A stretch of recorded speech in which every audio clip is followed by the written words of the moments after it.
Hello, Chris. How are you doing today? I'm doing great, Ash. Thanks for having me. Okay, Steph, you're more than welcome on Founders Podcast. I was looking into your profile and I was so looking forward for this conversation. I was like, okay, finally, Chris is here. Great stuff. Shucks. So, Thanks. Chris, before we start then, do you have a favorite quote, something that inspires you, motivates you, you would like to share with our audience? I think it's as much as it's a quote, it's actually an insight, which is um, to do well and to do good. I mean, I think you can do well and do good. I think many people think that it's one or the other, and I don't think that's true. And I've done that a number of times in my career, and I'd leave that with the audience that you can do well and do good, and that's a worthwhile goal. Got it. Got it. Um, so, Chris, I want to do something different today. Um, Before we start, then, I have this hypothetical situation for you. Imagine you are in a room of full of ambitious founders, early stage builders, right? Um, they're waiting there. Say some of them are sitting on the front row, some of them are standing in the back. They have lots of drinks, pizzas available there. Imagine this the startup I've been in rising. these environments before, Yeah, Ash. yeah. I was one of those And people in the audience once, so yeah, I get it. there you go, there you go. And then you Yeah. walk in. The whole spotlight is on you. You walking inside, getting on the stage. You have the mic, and every single person is looking at you. You pause. Oh, the pressure. What would you, yeah, what would you tell them so that they can stick with us for the rest of the hour? Well, I think that I'd tell them one thing, and that is, um, uh, you can 5x or 10x your company in a year. It's Mm, absolutely doable, and it really comes down to understanding the problem, really understanding the problem you're trying to solve, and then messaging around that problem. Um, I think so many of us have a scarcity mindset that keeps us from our goal. And and if you can find that abundance, that idea that the real problem to solve, um, the first principle problem, um, it's really quite limitless. And plenty of people tell you it can't be done. Um, but if you have that sort of in the back of your head as you're building, as you're dealing with those obstacles that you have to overcome, it really is quite the journey and the pain um, will show dividends, and it doesn't have to be forever. mm, got it, got it. So, should we move to the next step then? Would you be able to share with our audience something what you have recognized early in this? Tell us what is Kayana, what does the product do, who is it for, and what's the main problem you're helping to solve here? Yeah. So Kayana actually is a name that's a mashup of two words, which is Kayana, which is a Tagalog mashup of can do now. Mm, And the insight around the business was that many people have sort of attacked this problem as a staffing company and have thought about as a staffing company. When you name your company, you want the name to sort of resonate with the sort of ideal consumer profile or customer profile. Um, Many people name staffing companies around the benefits to the client. mm, But we realized that there was actually a bigger problem. And that is that there was the talent was being commoditized in third world countries. And so when we named the company Kayana, we named it to the benefit of the talent because we knew if we had the talent, the client problems and the pain points for the client would take care of themselves. The question became, what is the problem we're trying to solve? How do we solve it and where do we start? And the name of the company, Kayana, is a talent facing brand that provides an attitude of you can do it now. You can do it now, Kayana. And that's where the name of the company came from. But the discovery that I just sort of gave you, going from a staffing company to a talent agency was not overnight. because we didn't I, at least personally as a founder, I didn't really understand the problem because the problem I was trying to solve was a problem that I experienced in finding offshore talent. And it was the experience was never good. I didn't like the experience. The results were excellent. My first hire was a material scientist and an engineer that became my executive assistant for less than $15 an hour, which is on its surface ridiculous. Um, and I could have stopped there as a company. We could have stopped there and said, "Oh yeah, let's just solve that problem." And a lot of companies have. But what we realized the bigger problem is that the talent was being commoditized, and that insight and that business has been the beginning of this journey for us. And it's, um, people like to focus on the KPIs. Everyone wants to talk about the multiples, but just showing up and trying to solve that problem every day drives the results. And so, So let's take a step back then. Take us yeah, paint the picture. Take us back yeah, to the place where you were doing something else before yeah. Kayana. Okay, what Well, were you doing that time? What was the challenges you were facing, and what was the trigger which says, "Oh, Chris, no, you have to stop doing everything. You have to do Kayana." yeah. Well, it really was this sort of, it was the business happened by mistake. Mm, And I I responded to an in-mail on LinkedIn, which I honestly have never done. And I think one of the thoughts for everyone here is that there's probably one of every 30 in-mails that you should probably respond to, if only to see what else someone else is working on. I think there are ideas in in-mails. Most of it's throwable, throwaway, but yeah. some of it's good. And to ignore that stream entirely is foolish. I that was one lesson learned. But the lesson that was taught to me in that email, which I couldn't escape, which is if you don't have an assistant, you are the assistant. It got me to thinking about how I spend my time and how efficient I really am. And not only where I spend my time, but where I spend my energy. And and that sort of opened a door for me to start thinking about getting help and building a team. And at the time I was dealing with scarcity. As an entrepreneur, I was on my own. I was kind of in the middle of I won't call it a talent desert, but I'm in the middle of the Midwest in Milwaukee, and there's just not a lot of capability out here. And so I wanted to look somewhere else. I felt like I had to look somewhere. And so that got me to going on my own search to solve my own problem around scarcity and time management and efficiency. And what I saw in this person was a feeling of abundance. I couldn't believe how talented she was and how little it costs. And I thought to myself, gosh, if I only had this 10 years ago, I would have built all the other companies differently. And that realization, after I realized that, I kind of sold off a business I was working on to a family office. I handed one off to one of the operators. I thought, I'm going to go build this capability for someone else. And Mm, I think there's a lot of people that have approached the problem similarly. Um, Many times those people come from other countries that already know and understand the sort of vastness of talent and resources that are out there, and sort of use their relationships here in the United States to make that happen.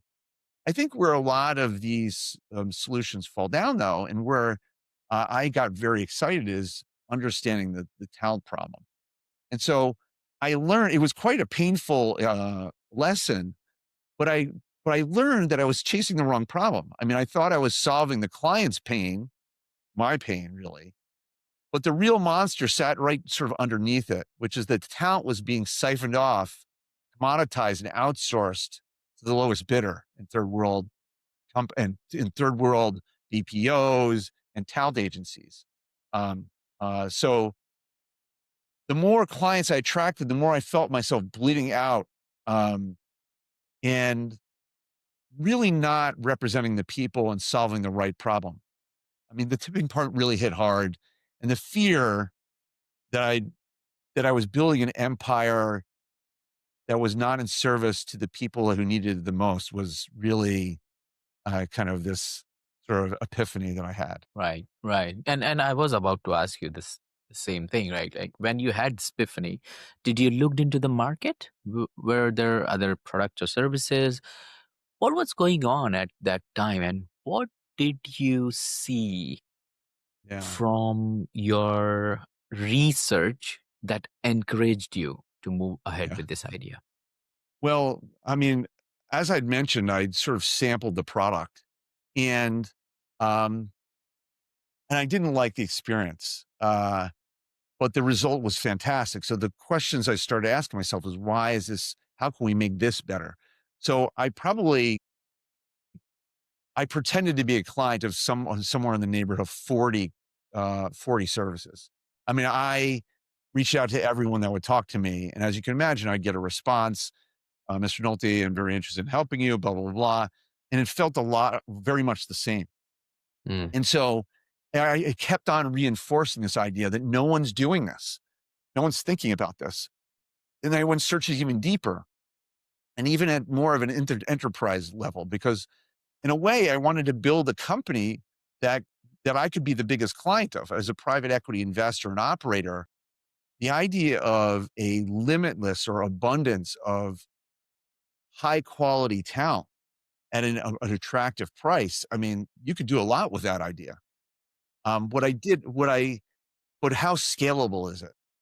And when you really sort of peel back the onion, um, this is not a new idea. I mean, outsourcing has been around for decades. Um, and it all started with what they call BPOs, business process outsourcing. And the word outsourcing is actually not a word that resonates with me anymore because large corporations, Fortune 500 companies, they don't outsource anymore. What they mm, do is they set up these things called global centers of capability, GCCs, and they start hiring. And they has to hire 1,000, 10,000 people. I mean, JP Morgan Chase in India has 45,000 employees. I mean, I don't know how big the banking system is in India, but I think most of those people are in service to corporate clients and or business clients in the US and in the sort of developed world. And mm. so, you know, and if I stopped at JP Morgan, I'd do a disservice. Microsoft, Fiserv, any corporation has already built capability offshore, and it isn't low level call center talent. It's some of the most talented people. In fact, McKinsey. Think about McKinsey, one of the best management strategy or uh, management consulting firms in the world. Yeah. The smartest people in that organization aren't in the United States. And yet those are the people that are sort of front ending the sales, the client experience. It's the people in India that they send their work to at night. And so these are not new ideas, but small middle market. Mm, And maybe there's still a bit of xenophobia in the world or just an ignorance, but they don't have access to it because they can't hire 1,000 people. They can't hire 100. They need 10. And so how do you scale that? How do you make that work? And so, um, how the real insight is solving the talent problem, but then bringing it to a scale that's attractive to small middle market that desperately need it, that are experiencing every day scarcity. got it. Got it. Would you be able to? So I want to go to a use case with you, a success story with one of your customer. But before we go into that, would you be able to share with our audience? Can you give us a sense of the size of the business? What are you in terms of revenue, number of customers, size of team, etc.? Yeah, so it's a multi-million-dollar business, and it's growing about 15% a month, and I think we'll probably triple that, and I think that's actually seasonal. That's a seasonal growth rate. I think in the first half of 2026, I think we'll grow at much faster rates Mm, because we're really focused on the right problem. And the solution really doesn't exist for small middle market private equity portfolio companies. And so it's very much a land and expand. They hire one, they hire five, they hire 10. And then you sort of penetrate all the underlying portfolio companies simultaneously. More likely than not, we'll probably grow 3 or 4x next year mm, um, because of that. So, but but it's not just about the clients and the people, it's the impact, right? And it's the families and the companies that you touch. Um, you know, when you're at hundreds and hundreds of people, um, the impact, especially when you're delivering on compensation and opportunity multiplies within the family, right? So, I mean, the good we're doing, I think, is part of the equation too, right? I think it's actually a big part of it. Um, and the client feels that, the talent feels that, and you start wondering, like, who who you're serving. You're really serving, both sides, right? It's not just the talent; it is the client. It's just the intentionality of focusing on the talent that drives the client experience. Indeed, indeed. Okay, then, Chris. So let's move to the next part, which is, could you take our listeners to one of your success stories with one of your clients so that they understand, like, who is your ideal customer persona? How Yeah, does your top of the funnel looks like? Where they get into the funnel? yeah, How you onboard them once they decide to, yeah. take your services, and then what is the path look like towards the success? Yeah. So, um, I think this is an educational process for many people. They simply don't know what's possible, right? And so, much like you sample product in Costco, I mean, I ran a retailer at one point. And sampling is really important to people trying to understand. And the good news is in this business, people don't have to make a big commitment. The contracts we sign are month to month contracts, and the bets we make are once you see it, you can't unsee it, and you never want to go back. So um, it's very much a land and expand type execution. Now, let me tell you a story about one of the largest remanufacturers of transmissions in the United States. This is a company of almost 1,000 employees, and I happen to have a personal relationship with the CEO of that company, and they were telling me about the $100,000 executive assistant that they hired and how they were frustrated by this person and how the person wasn't as really productive and really was more of a luxury than a need because of the expense. Um, I happened to days earlier meet somebody that was working for much less money. It's almost embarrassing to mention. I can't even mention it. Um, but she was working for one of the more successful social influencer venture capitalists in the United States and being abused at that. And so I said to her, I said, look, leave, take a month off. We're going to find you a good opportunity. And we placed this person who had been working incredibly hard, working working 12 hours a day, getting paid for eight, right? At what is an embarrassingly low rate. And we brought her in and we paid her twice as much.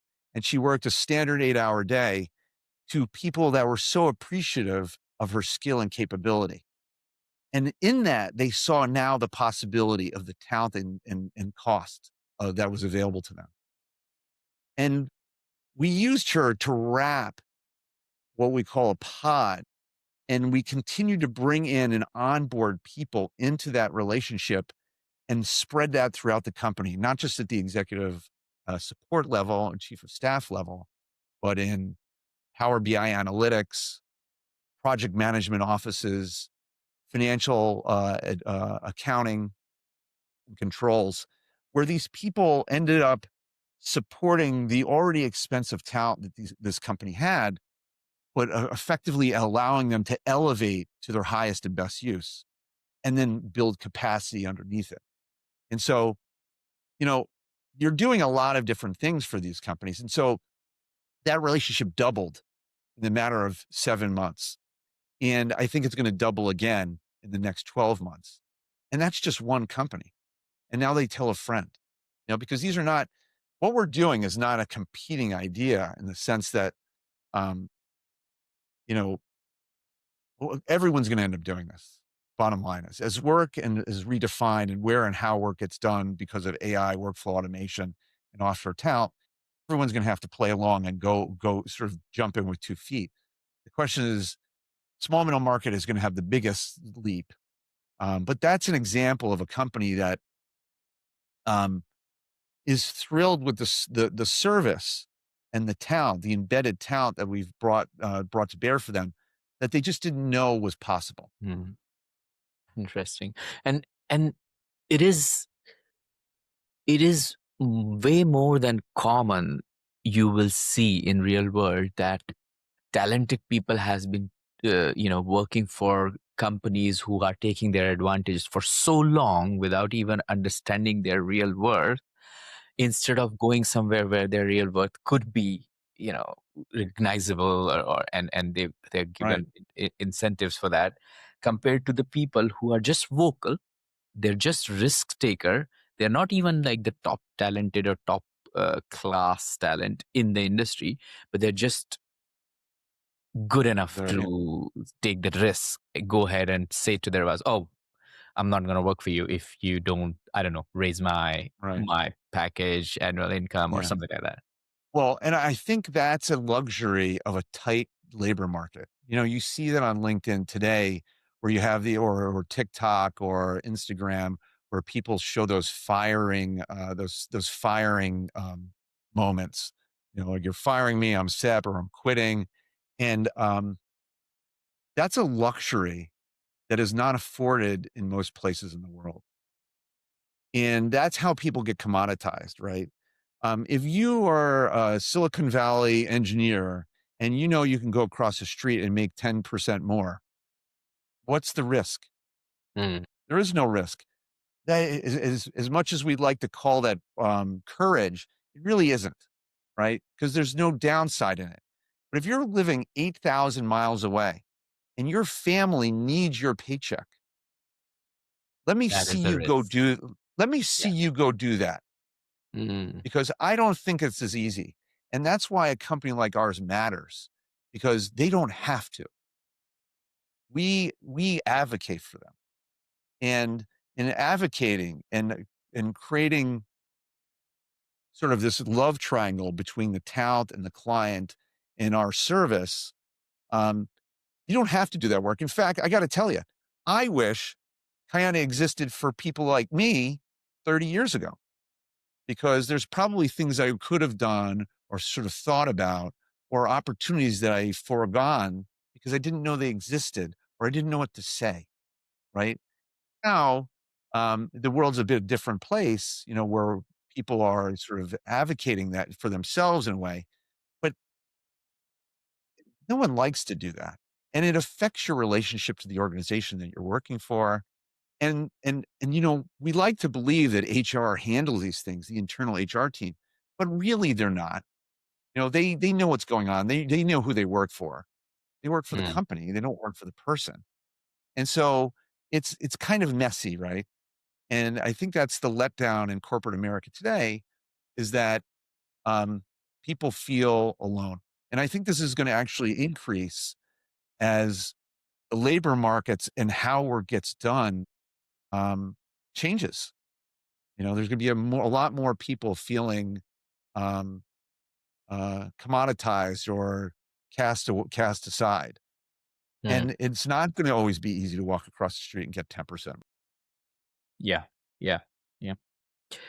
So Chris, I'm eager to learn more about you as a person, right? Can you take us back to your roots and share with our listeners about your, I don't know, upbringing, your childhood? How did your early stage experiences shape your journey and eventually led you to become a visionary entrepreneur you are today? And Sure, also, were there any key influences from your family or surrounding? We all have read about this Rich Dad Poor Dad book from sure. Robert Kawasaki, right? Was Yeah, there a rich dad? Was there a poor dad? yeah, Was there anybody in your family, like who influenced you, your sure. surroundings? And Yeah. yeah, we would love to hear more about the foundation that set you Y into this path. Absolutely. Well, I think the person that had the most influence on me is my father. Mm. Um, but you know, if you looked at his resume, you wouldn't know the person because, I found this out when I was 40 years old. He kind of took me aside and he said, Chris, I want to tell you something. I dropped out of high school 3 days before graduation, right? Which kind of blew my mind that I was finding out about this so late in life. But he said, I just didn't want to share it with you because it was not something I was proud of and I didn't want you to get the wrong idea. But this is a guy who grew up in the Bronx, New York. He was 6'8", and as he described it to me, he never lost a fight. Mm. And he tried a lot of different businesses as a young person without a high school degree, and ultimately ended up getting into the business of plumbing. And within a short period of time in a small company, he distinguished himself as a very hardworking person. I think my grandfather had 3 jobs. Um, but he worked really hard.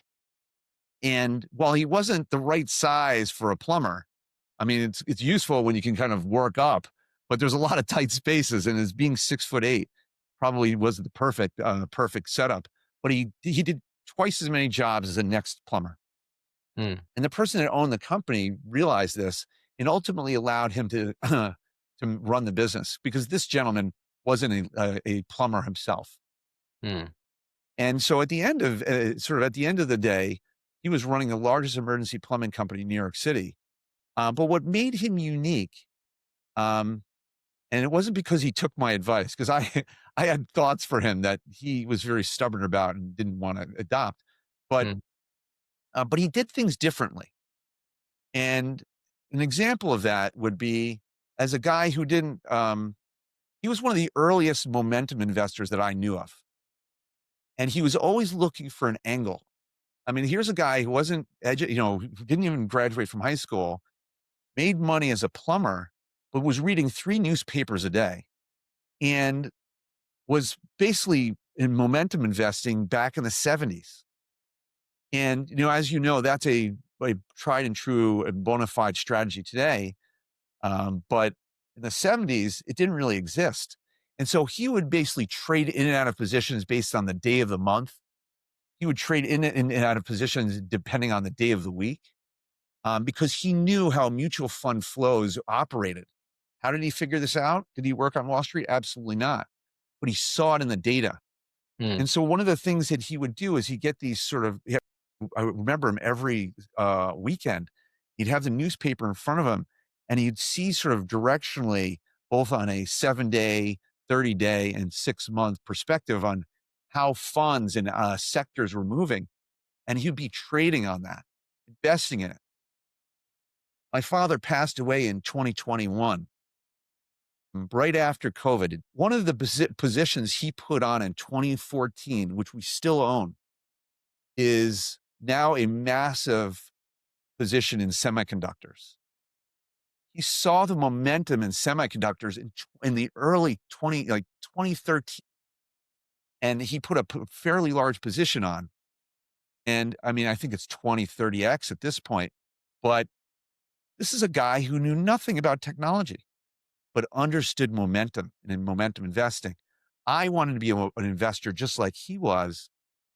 And when I graduated college and I moved to New York City, um, I my girlfriend got a job in New York. I went to school in Virginia, and I'd been given offers in DC, but I had to come to New York and figure it out all anew. Um, and that really started my professional journey to try to find my way into investing. Um, Now, it started in database being a database programmer. I started programming when I was 6. I never was formally trained as a programmer, but it was my first job was as a programmer. Then became assistant analyst for an M&A shop that bought banks, and then I parlayed that into business school. Um, my first job was in effectively real estate, private equity real estate, because I saw it as a way to learn an asset class in working for someone else that I can then ultimately work for myself. I mean, I'm always looking for I'm a value investor at heart. And in the family office that I ran for about 14 years, we're always looking for those angles, those ways to get in small and grow it through compounding large over time.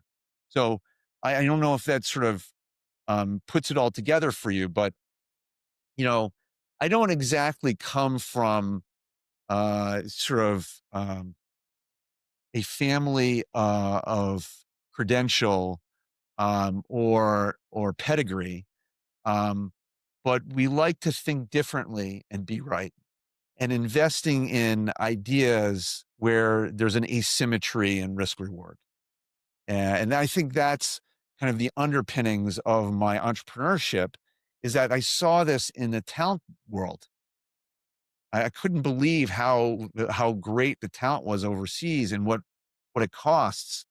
And that's an investment worth making, both with time and money. Still with me? Sorry, I was just saying that thank you so much for sharing your story. Yeah. Let's move on to the next part of our episode, which is a quick fire round. I've got 6 quick fire question for you.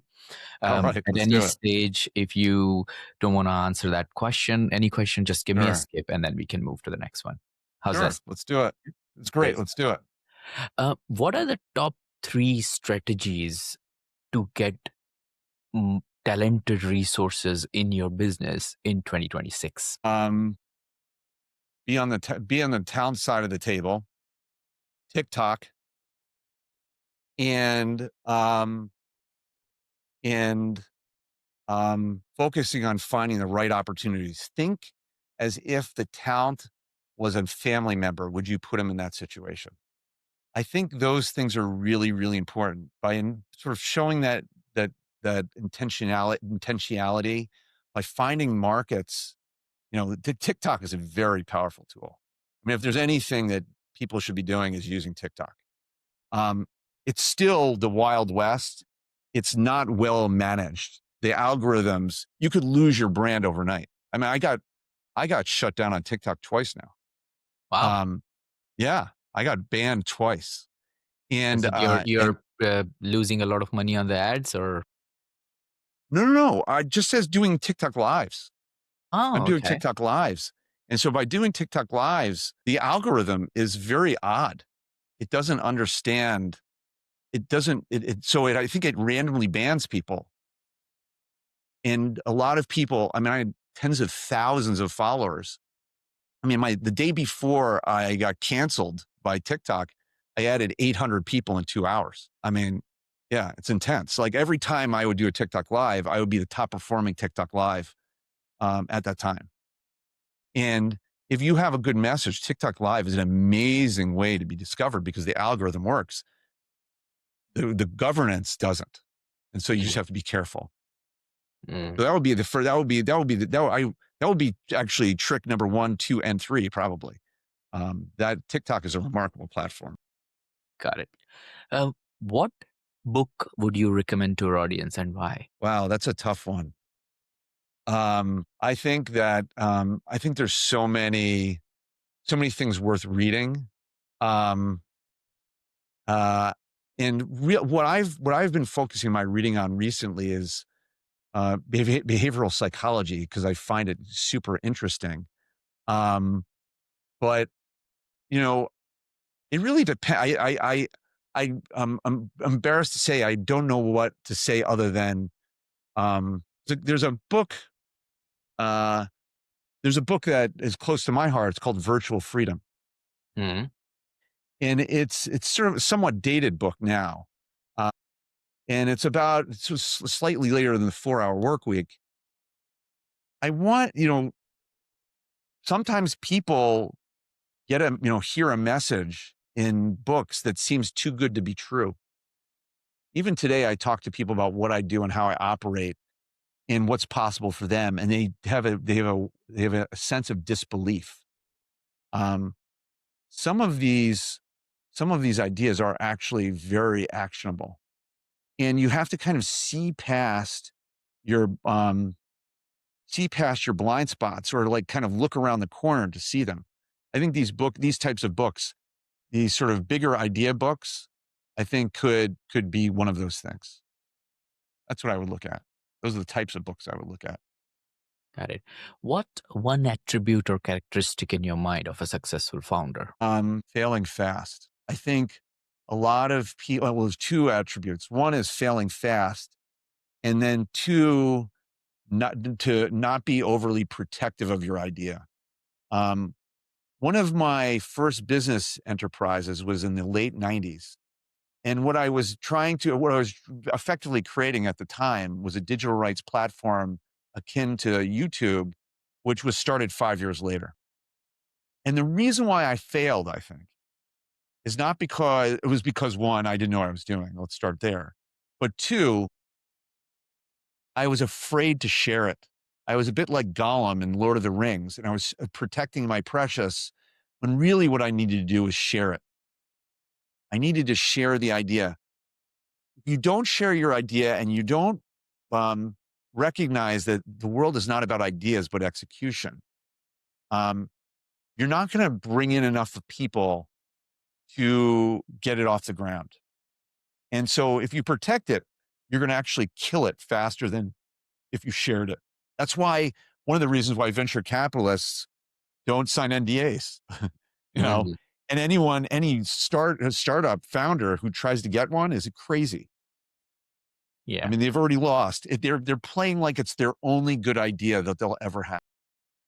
Mm, Never operate that way. Never operate like this idea is the best idea you ever have. There's always going to be a better idea. The most important thing is just keep moving and evangelizing and going. That is the way forward. What's your favorite personal productivity tool or habit? Um, Delegation. I mean, the truth of the matter is, I think that we've become really terrible at delegating. So much so that we need to look for hacks on time. Mm, And the real magic is not by finding a way to cram more into your day, is to actually lay off more.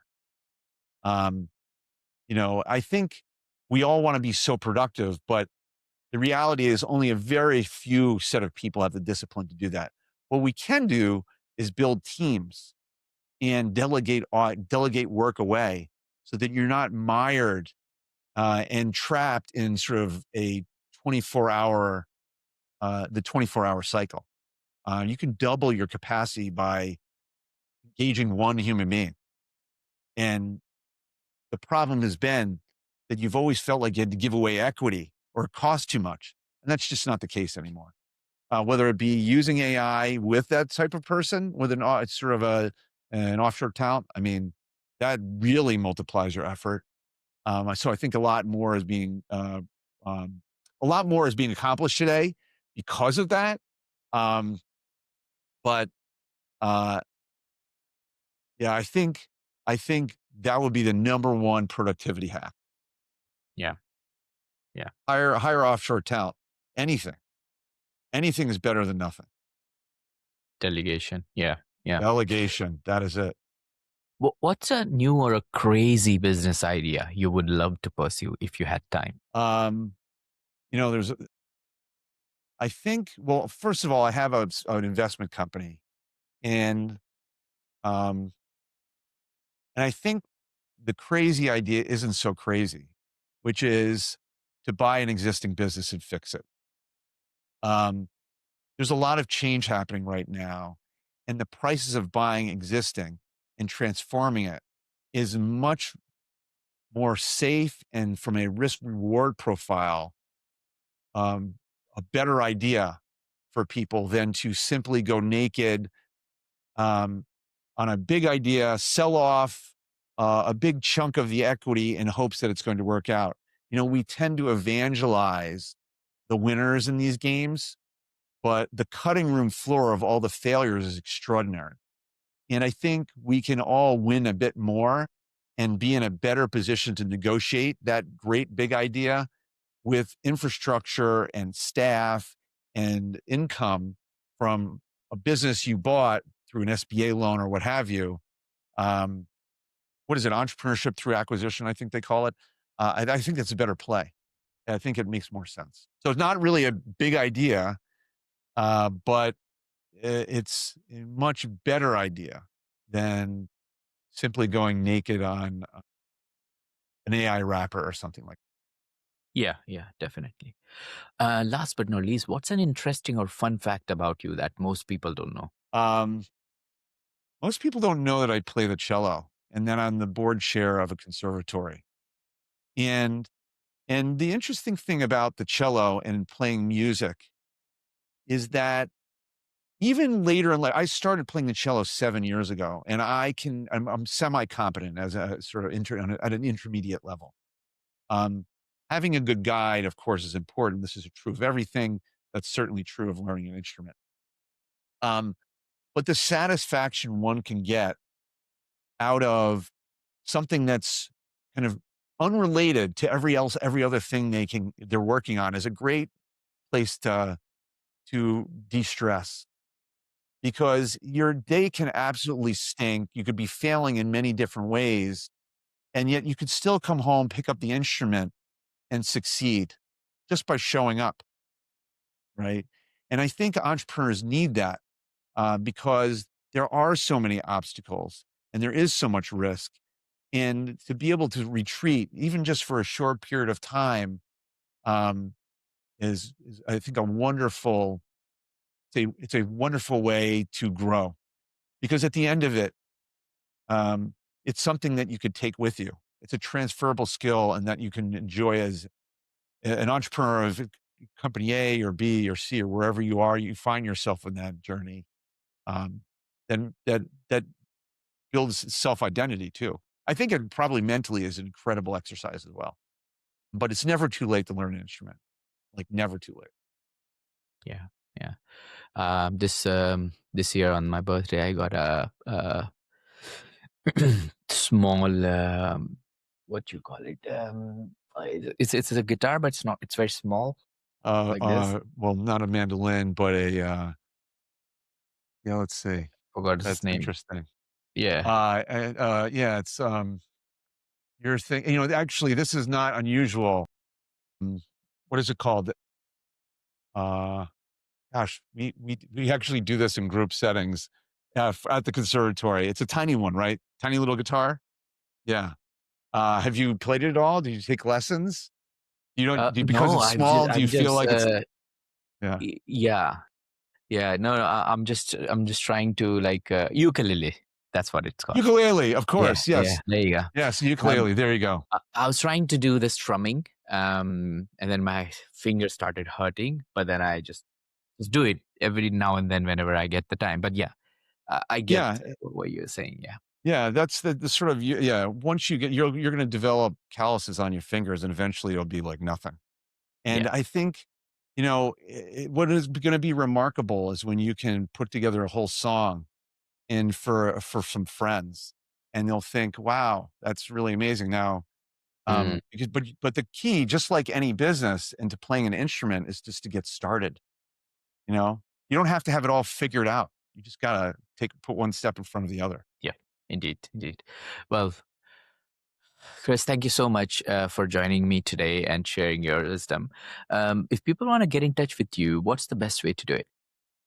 Best way to get in touch with me is on LinkedIn, um, Chris Nolte on LinkedIn, or you can find us at hirekayana.com, which is our website. Um, we I get involved in many of the different engagements that come through the door there, and it's it's a wonderful opportunity to support entrepreneurs and owners and investors, operators, um, uh, in a very scalable way because I can kind of provide free consulting and then give them a person and or a team that can then execute the strategy. And so that's a great way to get to know someone. Absolutely. Indeed, indeed, Chris. Thank you so much for joining us today and sharing your inspiring journey. It's been an absolute pleasure having you on Founders Ash. Podcast. My pleasure, Ash. Thank you so much for having me.